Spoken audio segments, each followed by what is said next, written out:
Hi friends, welcome to study express. Hindu 21 जुलाई का। आज देखते हैं कि क्या क्या न्यूज़ है पहले पेपर में। इससे पहले कि मैं बताऊं कि हिंदू पढ़ना कैसे है, ध्यान रखना कि इसको ई पेपर से पढ़ना। आप सब्सक्राइब करके, और ये भी ध्यान रखना कि इसमें जितने न्यूज़ मैं बताऊं उन न्यूज़ को बहुत अच्छे से पढ़ लीजिएगा। इसके अलावा भी आप पढ़ सकते हैं, बट ये न्यूज़ बहुत इंपॉर्टेंट आपके एग्जाम पॉइंट ऑफ व्यू पर। ज़्यादातर क्वेश्चन आपके हो जाएंगे। तो पहला न्यूज़ जो इसमें है, UK vaccine prompts protective immune response in early test. तो ये शुरुआती दौर का टेस्ट हुआ है ऑक्सफोर्ड यूनिवर्सिटी का, में chad O X one and cov 19 Oxford experimental covid covid 19 vaccine है। वो शुरुआती तौर पर लगभग 1077 लोगों पर टेस्ट की गई फेज वन में, और पाया गया कि ज्यादातर लोगों पर क्या हो रहा है, वो इफेक्टिव हो रही है। और उसकी इफेक्टिविटी 2 महीने तक लास्ट कर रही है। उसकी जो इम्यूनिटी है, जो एनहांस कर रही है, वो 2 महीने तक लास्ट कर रही है। तो कहने का मतलब ये काफी पॉजिटिव रिजल्ट्स आ रहे हैं, पॉजिटिव साइंस आ रहे हैं। इस तरह से एम्स ने जो फेज वन ट्रायल शुरू किया है कोवैक्सीन का, ये भी आगे की तरफ बढ़ रहा है। ठीक है।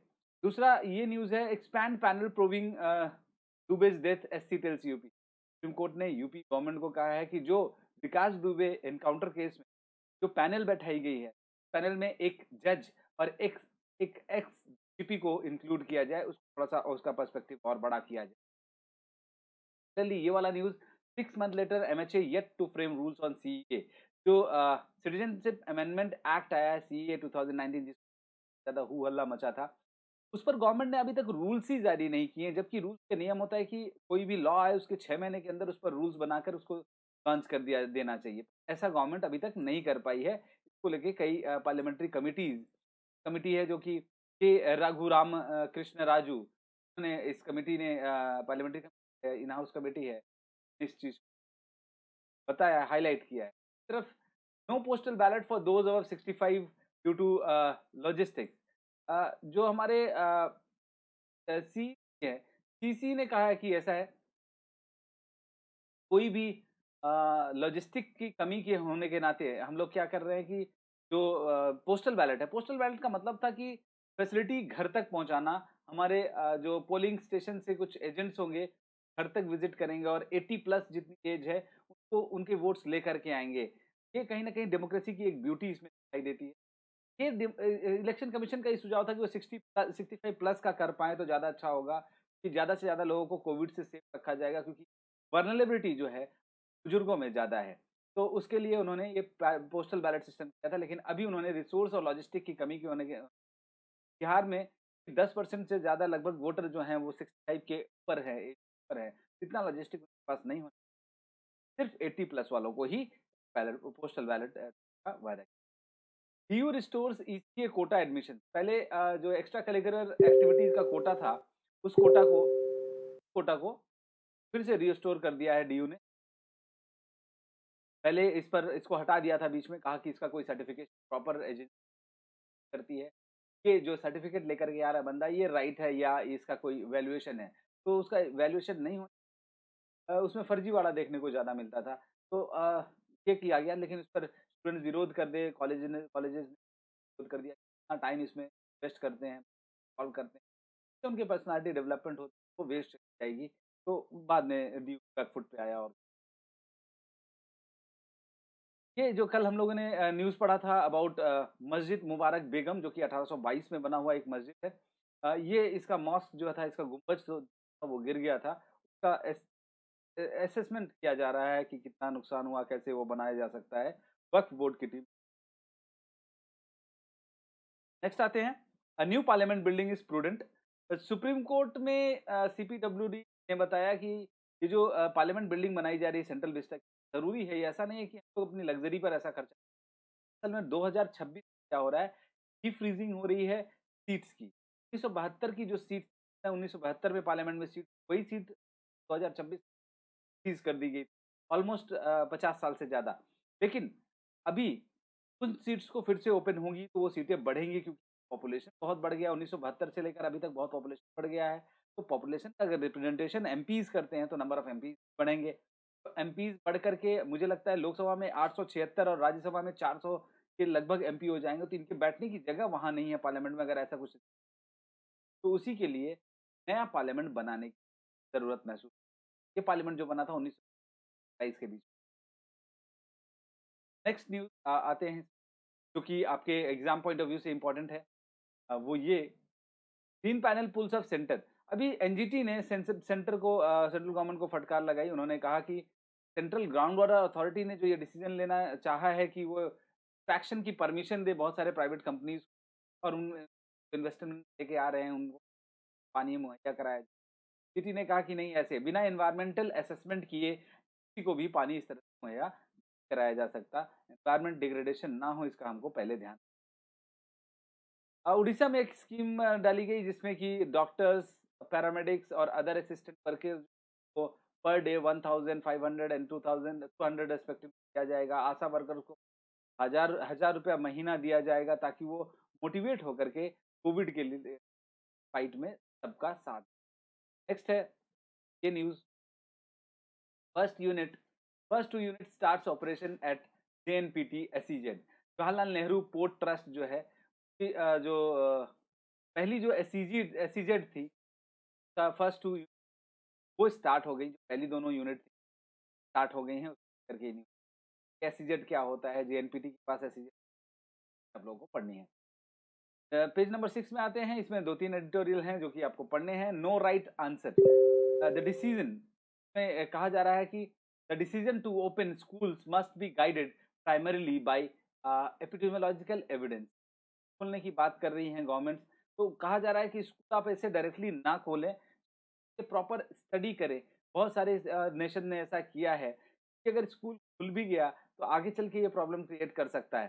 ठीक है, इसमें जो अभी पॉजिटिव रिस्पांस दिया गया है कि सीबीएसई के इस तरह की चीजें की जा सकती हैं, पर स्कूल को अभी तुरंत खोलना ठीक नहीं होगा।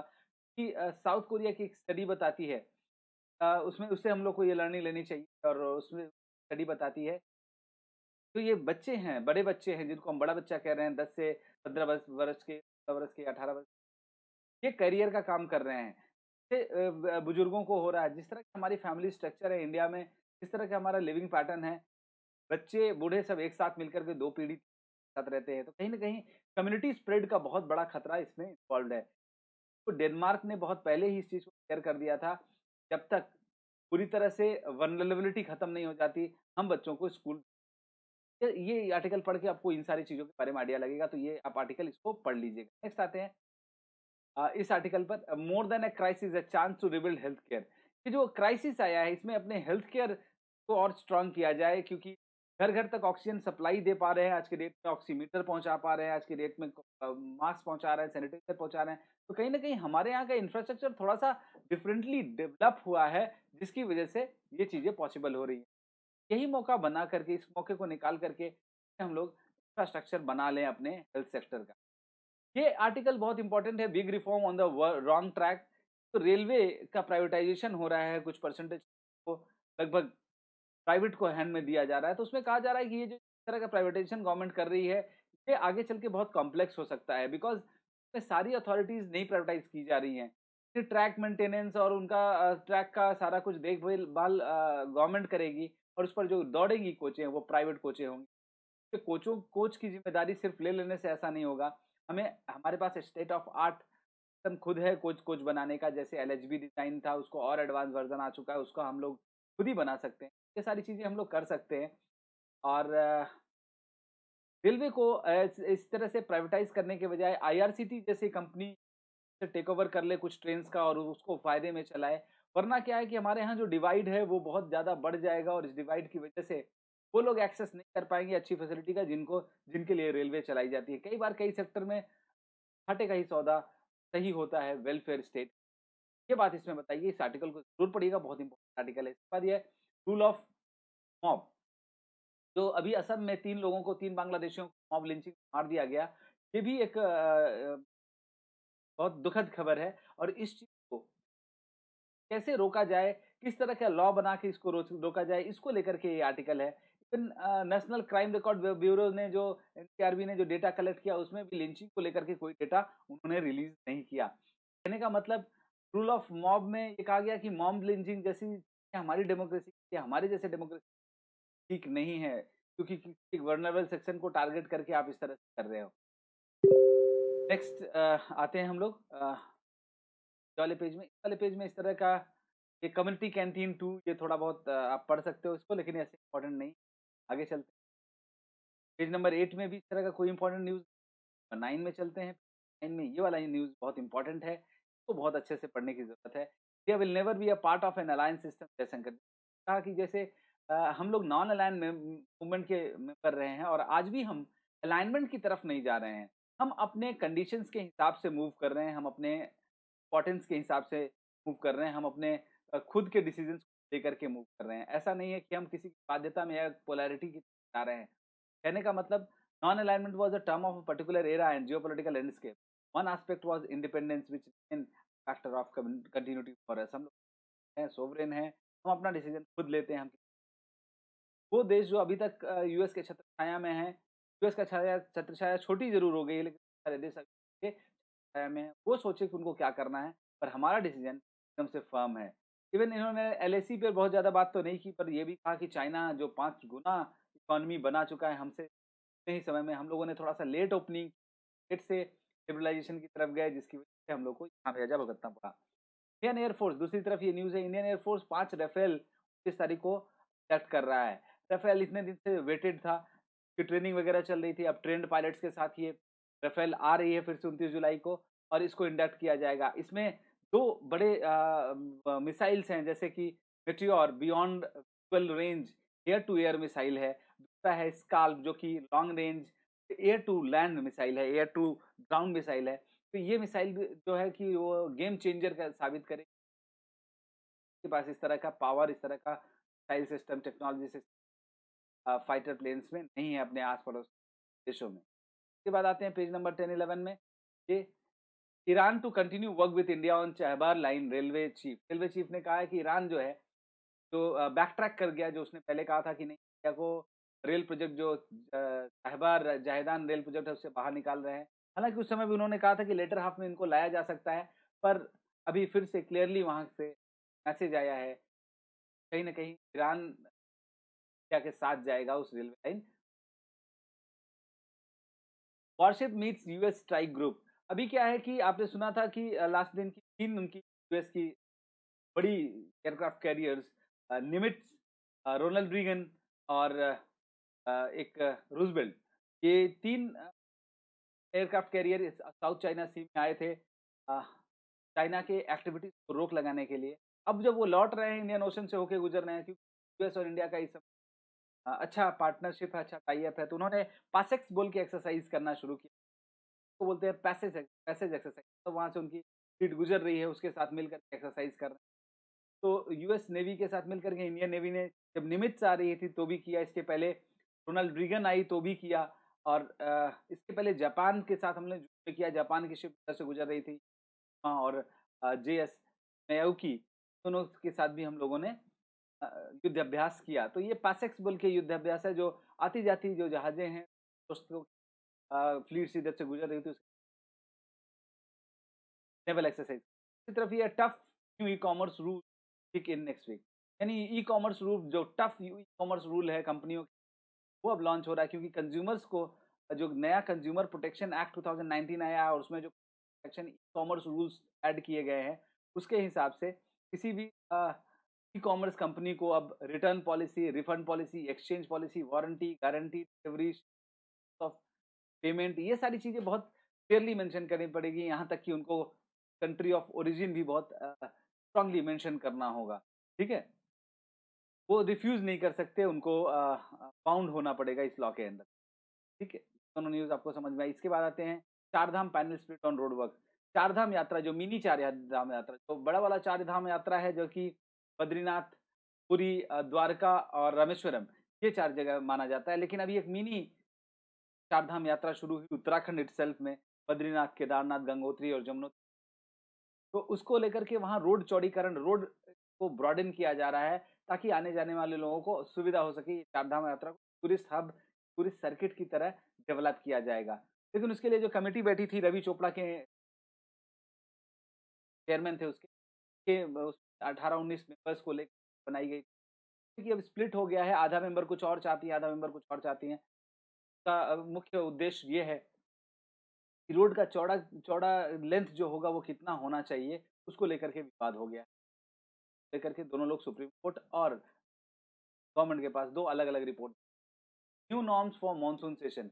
मानसून सेशन शुरू होने जा रहा है बट एक नए तरीके से कि मॉर्निंग में लोकसभा चलेगी, इवनिंग में राज्यसभा चलेगी। दोनों हाउसेस में आधे-आधे लोग बैठेंगे हाउस के क्योंकि सोशल डिस्टेंसिंग है।